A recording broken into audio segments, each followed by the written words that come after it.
कहा जाता है कि काल का जो चक्र है वो घूम करके दोबारा से आपने जो कर्म किए हैं घूम करके दोबारा आपके सामने जरूर आएगा। अब ऐसा ही कुछ देखने को मिल रहा है। जी हां, बिहार की राजनीति से अगर बात की जाए तो बिहार के उप मुख्यमंत्री तेजस्वी यादव की मुश्किलें बढ़ने वाली हैं। क्यों? क्योंकि मानहानि के केस में तेजस्वी यादव, जो पिछले कुछ महीनों से मानहानि का केस चल रहा है, उसमें अब समन जारी किया गया है तेजस्वी यादव के खिलाफ। दरअसल अहमदाबाद की मेट्रो कोर्ट ने पेश होने के लिए जो है यहां पर समन जारी किया है। गुजरातियों को ठग कहने का पूरा मामला है। जो वीडियो वायरल हुआ था तेजस्वी यादव का, गुजरातियों को ठग कहा था, और सामाजिक कार्यकर्ता हरीश मेहता ने इसको लेकर के मामला जो है दर्ज करवाया था। कई महीने बीत गए और यहां पर लगातार सुनवाई चल रही थी और अब आखिरकार समन जारी करके तेजस्वी यादव को बुलाया गया।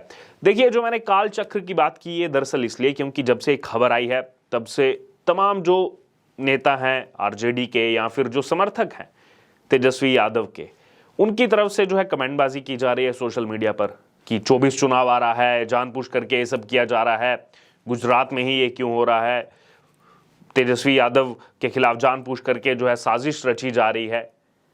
ठग तो तेजस्वी यादव ने ही कहा था, किसी और ने तो कहा नहीं था, और गुजरातियों के लिए कहा था। तो जो एक सामाजिक कार्यकर्ता हैं हरीश मेहता, उन्होंने गुजरात की ही कोर्ट में इसको लेकर के मामला दर्ज कराया।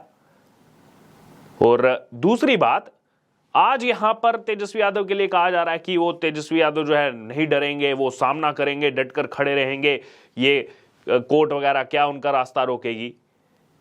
इन लोगों से मेरा सवाल है सीधे तौर पर, मनीष कश्यप के मामले में क्या कहना है आप लोगों का? क्योंकि मनीष कश्यप का केस तो सीधे जोड़ करके देखा जाता है, किसने फंसाया सब जानते हैं। जिसको भी आप जाकर के पूछेंगे, चाहे बिहार हो चाहे बाकी अन्य राज्य, जो जानते हैं इस मनीष कश्यप के केस को, सबको पता है कि मनीष कश्यप को सलाखों के पीछे भेजने वाला कौन है, किसकी राजनीति के चलते मनीष कश्यप जो है सलाखों के पीछे गए पिछले कई महीनों से। क्यों मनीष कश्यप को जो है फंसाया गया? बाकी भी प्रिंट मीडिया पर खबर छपी थी, किसी पर कोई एक्शन नहीं हुआ। मनीष कश्यप पर एनएसए लगाने तक की नौबत आ गई। आखिरकार ऐसा क्या हो गया था?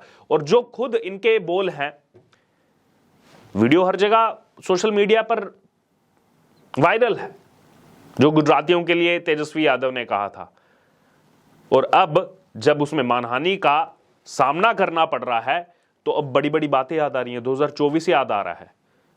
और ये जो लोग सिंपैथाइजर बने हुए हैं तेजस्वी यादव जी के, मनीष कश्यप के मामले में कहां गए थे आप लोग? उस समय क्यों चुप हो गए थे?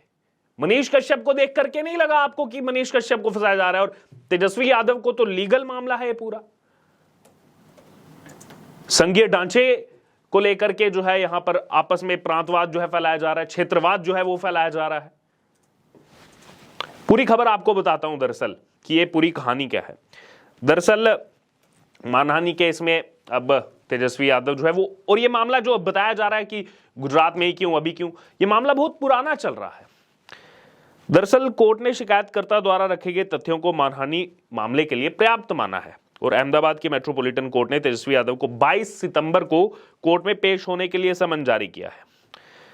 अब देखना होगा कि 22 सितंबर को तेजस्वी यादव वहां पहुंचते या नहीं। दरअसल तेजस्वी यादव का बयान जो था, वो बयान भी मैं आपको बता देता हूं। तेजस्वी यादव ने जो बयान दिया था कि आज देश के जो हालत है, देश की जो हालत है उसमें गुजराती ही ठग हो सकते हैं। ये ठग बैंक का पैसा, एलआईसी का पैसा लेकर भाग जाते हैं, तो इसके लिए कौन जिम्मेदार है? ये बीजेपी वाले भाग जाएंगे तो क्या करेंगे? बहुत लोग हैं जो भ्रष्टाचार कर रहे हैं, लेकिन उनके खिलाफ तोता बाहर नहीं निकलता है।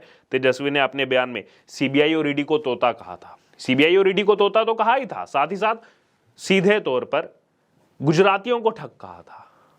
सबको समा दिया था आपने उसी में कि गुजराती ठग है। तेजस्वी यादव जी कम से कम इतना तो सोच लेते, गुजरात के अंदर लाखों बिहारी काम करते हैं। वो बिहार के युवा, वो बिहार के लोग जिनको बिहार के अंदर रोजगार नहीं मिला, वो रोजगार की तलाश में चलते चलते कई सारे राज्यों में गए, लेकिन आप गुजरात में जाकर के देखेंगे तो आपको कई सारी जगह पर ऐसे बिहारी मिलेंगे, और वो भी 1-2 या फिर 100,000 की संख्या में नहीं, लाखों की संख्या में आपको बिहारी मिलेंगे वहां पर। और ये जो स्टेटमेंट्स इन पॉलिटिशियंस की तरफ से दी जाती है, इसी के बाद जो है क्षेत्रवाद पनपता है।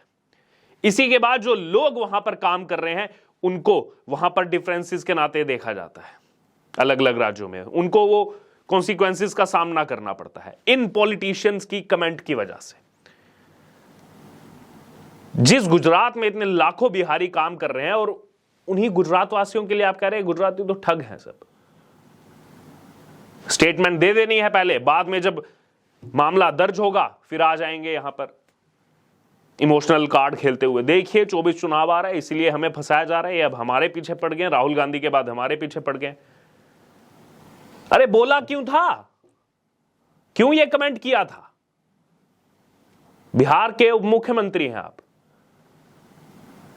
तो क्या बोलना चाहिए, किसके लिए क्या बोलना चाहिए, जब उस चीज की समझ ही नहीं है और उसके बाद आप बोल देंगे पब्लिकली उस चीज को, सभी को एक ही जो है कटघरे में लाके खड़ा कर दिया। अब जो उसमें लीगल कॉन्सिक्वेंसेज है उसका सामना तो करना पड़ेगा। बहरहाल इसी बीच अगर बात की जाए तो यहां पर आईपीसी की धारा 499 और 500 के तहत जो है केस दर्ज किया गया है। उसके अलावा यहां पर 15 गवाह जो हैं वो पेश किए गए, बयान की सीडी भी पेश की गई मानहानि के आरोपों को साबित करने के लिए शिकायतकर्ता की तरफ से। ये वो डिटेल्स हैं जो ये इस समय समर्थन कर रहे हैं तेजस्वी यादव का, वो नहीं बताएंगे। इसी बीच यहां पर यह मामला जो है वो 21 मार्च को दायर हुआ था, 21 मार्च को, जिस समय मनीष कश्यप का भी उसी समय जो है यहां पर मामला चल रहा था, वही डेट से 18, 20, 23 मार्च। लेकिन देखिए ये नहीं बोलेंगे ये लोग आकर के कि उस समय मनीष कश्यप का मामला चल रहा था, उस पर तो एनएसए भी लग गया, तमिलनाडु में भी लेकर के चले गए, मदुराई सेंट्रल जेल में लेकर के चले गए, और इस मामले में जो है इतने लंबे समय के बाद यहां पर तेजस्वी यादव को केवल एक समन जारी करके बुलाया गया पेश होने के लिए, और उसमें भी इतना ज्यादा खौफ नजर आ रहा है, बुखलाए हुए नजर आ रहे हैं। तो सोचिए मनीष कश्यप पर क्या गुजरी होगी, जिसने उन न्यूज का हवाला दिया था और जिस न्यूज सोर्स का हवाला दिया था उन पर कोई एक्शन नहीं, और मनीष कश्यप जो है वो सलाखों के पीछे। क्यों? पॉलिटिकल जो है यहां पर मोहरा बनाया गया मनीष कश्यप को। बहरहाल इसी बीच अगर बात की जाए तो पिछली सुनवाई पर भी जो है शिकायतकर्ता हरीश मेहता की ओर से तेजस्वी यादव को समन भेजने की मांग की गई थी। इसके अलावा यहां पर यह कहा गया कि अगर ऐसा ही चलेगा और कार्रवाई नहीं की जाएगी तो राज्यों के टकराव बढ़ेंगे। वो तमिलनाडु वाला मामला था, और ये राज्यों के टकराव इसलिए बढ़ते हैं क्योंकि ऐसी स्टेटमेंट्स दी जाती हैं। वो लोग जो वहां काम कर रहे हैं उनको कहीं ना कहीं ये चीजें सहनी पड़ती हैं। इसकी अकाउंटेबिलिटी आखिरकार कौन तय करेगा? ये तो 24 का राग अलापते हुए आ जाएंगे केवल अपने आप को डिफेंड करने के लिए।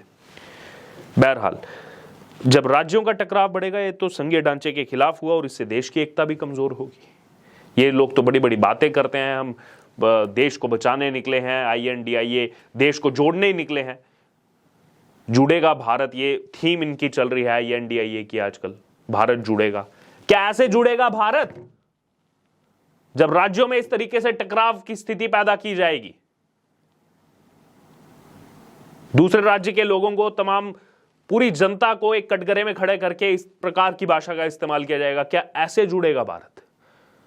ये आप लोगों को तय करना है। बहरहाल अभी बड़ा अपडेट यही कि मनीष कश्यप के लिए इंसाफ की लगातार मांग करते करते तेजस्वी यादव से, नीतीश सरकार से कि ऐसी क्या गलती है उसकी, और ये बड़ी बड़ी लोकतंत्र की बातें करते हैं, लोकतंत्र की दुहाई देते हैं, कैसे प्रपंच चलाया जा रहा है मनीष कश्यप के खिलाफ। और अब जब खुद जो यहां पर चीजें बोली हुई हैं, जो बयान दिए हुए हैं, अब उसमें जब यहां पर सामना करना पड़ रहा है लीगल चीजों का, तो उस समय बौखलाहट नजर आ रही है। बहरहाल अब 22 सितंबर को बुलाया गया है अहमदाबाद की मेट्रोपॉलिटन कोर्ट में। देखना होगा आगे इस मामले में क्या जो है यहां पर और प्रतिक्रिया सामने आती है। आपकी इस पूरे मामले पर जो भी राय हो आप जरूर हमारे साथ कमेंट बॉक्स में शेयर करें। इससे जुड़े तमाम अपडेट के लिए बने रहे STV न्यूज के साथ। धन्यवाद।